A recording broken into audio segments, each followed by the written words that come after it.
Hi guys, welcome back. Today we are going to be talking about something a little bit different. Instead of our story times all the time, I am going to be sprinkling in little videos just explaining different terms that we talk about in those story times and just different words that are very applicable to the business world. The very first one that we are going to go over today are COGS. You've definitely heard me talk about them already. You will hear me talk about them over and over and over again because it is one of the most important things to nail for your business. It's something that you have to figure out early on because it can kill your business later on if you don't understand COGS and how to create strong, profitable margins. What are COGS? COGS are the cost of goods sold. These are kind of all of the costs that go into creating a product before it's kind of put out into the world, and then you also have later on sales, marketing, distribution costs. All of that is separate.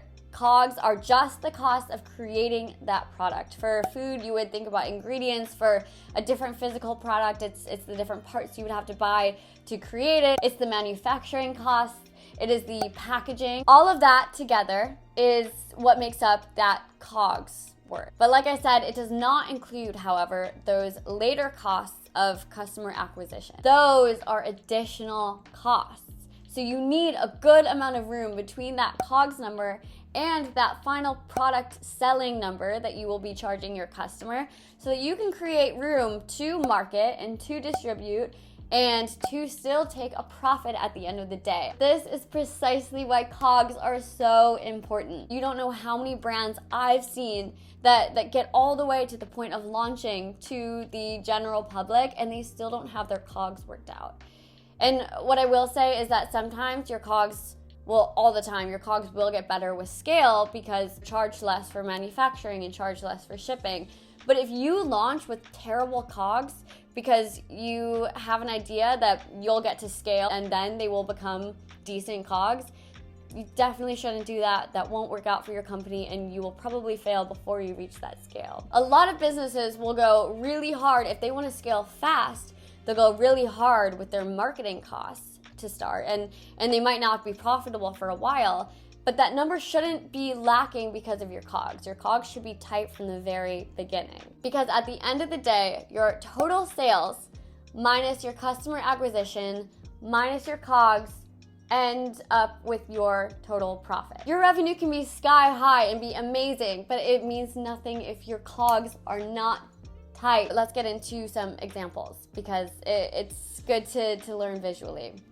Let's say that you're creating a granola bar, and this granola bar with all the ingredients and the manufacturing costs, the wrappers that you put them in, let's say it comes out to 20 cents per bar. And then let's say you're selling it for $1 bar. And so that gives you 80 cents to play with in the middle, which is incredible because you also have to think about, one, like I said, marketing. Your business is very reliant on marketing, especially at the beginning, so you need room to pay for that. On top of that, if you're going to retail, you've got to factor in the cost you'll be giving to distributors and brokers. Having that 80 cents per bar to play with is great. And let's say that you create it for 20 cents. And then let's say it takes 50 cents for all those middle costs. And you come out with 30 cents per bar that you're keeping for yourself.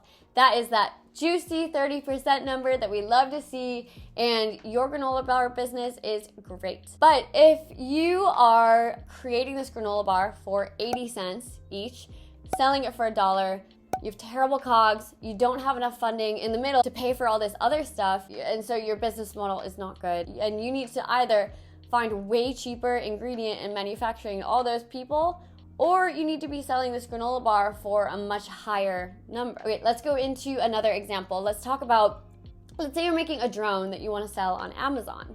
And to make this drone with all of the parts and the manufacturing, the cool box that you send it in, all of it comes out to $30. And you want to sell it for $100. And then let's say that you send it to Amazon, and through their FBA program, you have to pay for the warehousing.